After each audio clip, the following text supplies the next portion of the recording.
Chapter 3. The Red Egocentric Impulse Warrior Level. Welcome to Part 2 of the video series of in-depth analysis of the levels of development found in spiral dynamics and integral theory. If you haven't seen the first part yet, I suggest that you watch it first to gain knowledge on the first two levels of human development. I leave a link to the description. Without further ado, let us continue this exciting journey through the evolution of human consciousness. As we journey further along the spectrum of human development, we arrive at the red level, a stage marked by a fierce assertion of individuality, the pursuit of power, and a daring challenge to the world. Red is the level of conquering empires, personal power, and domination. At the red level, a new force emerges, the ego. Individuals at this stage assert themselves with fiery determination. They embrace a me against the world mentality, where their desires, ambitions, and needs take center stage. Red individuals are driven by a hunger for power and control. They aim to rise above others, often through assertive and competitive means. This pursuit of dominance fuels their actions and decisions. We will gain great insights on the red if we take a closer look at moral development at this stage. Morality in the red stage of development often has distinct characteristics that set it apart from moral reasoning at other stages. Here are some key aspects of morality in the red stage. 1. Egocentric morality. At the red stage, morality tends to be egocentric, meaning it is primarily centered around the individual's own desires, needs, and interests. Morality is often seen as a means to achieve personal goals and desires, and it may not extend beyond one's immediate circle or personal benefit. 2. Might makes right. Red morality can be characterized by a belief that might makes right. In other words, individuals at this stage may view power, dominance, and control as the primary determinants of what is morally acceptable. They may justify actions based on their ability to assert authority or impose their will on others. 3. Personal loyalty and obligations. Loyalty to one's close associates, such as friends or members of a group, is highly valued in red morality. Moral obligations are often limited to those with whom one has personal relationships. Individuals may feel morally obligated to protect and support their own group or allies, even if it means conflicting with the interests of others. 4. Limited empathy and compassion. Red morality typically exhibits limited empathy and compassion for those outside the immediate circle. There may be a lack of concern for the well-being of others, especially those perceived as rivals or adversaries. Acts of kindness or generosity may be directed primarily towards individuals who can provide personal benefits.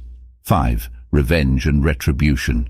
Retributive justice is a common aspect of red morality. Individuals may believe in an eye for an eye and seek revenge or retaliation when they perceive themselves to have been wronged. Concepts of forgiveness and reconciliation are often less emphasized in red morality. 6. Moral flexibility. Morality at the red stage can be flexible and situational. What is considered morally acceptable may change depending on the circumstances and the individual's goals. Red thinkers may adapt their moral standards to achieve personal advantage. 7. Lack of universal principles. Red morality often lacks a commitment to universal moral principles or ethical codes that apply to all individuals or situations. Morality is seen as relative and context-dependent. 8. Conflict and dominance. Conflict and competition play a central role in red morality. Moral decisions may be influenced by a desire to establish dominance, win conflicts, or assert superiority over others. Moral reasoning may involve justifying actions that secure personal power or control. It's important to recognize that red morality is a stage of moral development that primarily serves the needs and desires of the individual, often within the context of power struggles and personal goals.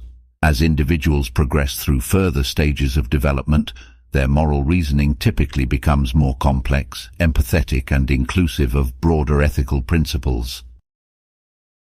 Before we inspect the characteristics of the red level further, I would like to ask you to subscribe to the channel and leave a comment if you have liked this video so far.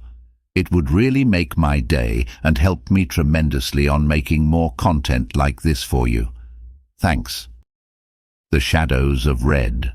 While the red level brings forth the spirit of rebellion and innovation, it also casts shadows. The relentless pursuit of personal power can lead to ruthlessness, manipulation, and disregard for the well-being of others. Cooperation and empathy often take a backseat to individual ambitions. Throughout the years, the world has seen numerous leaders operating through red tactics of torture, dominance, and murder. Often these leaders started at a higher group-centric stage of amber in early of their career, but declined to red as the hunger for power grew. Often these leaders wanted to make themselves some sort of a mythic history figure. A great example of this is the way the leaders in Russia, North Korea, and some parts of Africa are operating this very moment, by manipulating and murdering their opponents. Same goes with the way of the mafia, criminal gangs, and crime syndicates. They have clear hierarchies, codes of loyalty, and a focus on asserting dominance within their territory. Donald Trump also embodies many of the red characteristics in his campaign for power. Mythic narratives, creation of heroic myths. Red thinking often involves the creation of heroic narratives and myths, where individuals or groups are portrayed as larger-than-life heroes who conquer challenges and adversaries. Simplistic good versus evil. Myths at this stage tend to feature simplistic and dramatic battles between forces of good and evil, with clear heroes and villains. Use of symbols. Symbols, totems, and icons can play a central role in red-oriented thinking. These symbols may represent power, identity, or protection. Rituals and ceremonies often involve storytelling, where participants enact or recount stories of heroes, ancestors, or significant events. Magical power and control, desire for control. Red thinking is often driven by a desire for control and personal power. Individuals may believe that by performing certain magical actions or invoking mystical forces, they can exert control over their lives or influence others. Fear and protection. Magical beliefs can serve as a source of protection and a way to address fears and uncertainties. Amulets, talismans, or rituals may be used to ward off perceived threats. Personal myth-making, creation of self-identity. Red thinkers may engage in personal myth-making, constructing narratives and identities that emphasize their uniqueness, bravery, or significance. Resistance to conformity.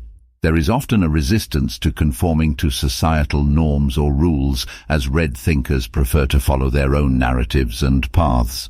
It's important to recognize that the magical mythic aspect of red thinking is not limited to a specific cultural or historical context. Elements of magical and mythic thinking can be found across different cultures and societies and may manifest in various ways, from folklore and legends to personal belief systems and rituals. It's also important to note that as individuals develop, they may transcend and include elements of red thinking while progressing to higher stages of development. This has been the part 2 of the video series exploring the levels of development found in spiral dynamics and integral theory. Please stay tuned for our next episode, where we encounter the absolutistic and order-driven blue level of development. Meanwhile, please take a look at our other videos and leave a like and comment on this one. Thanks for watching.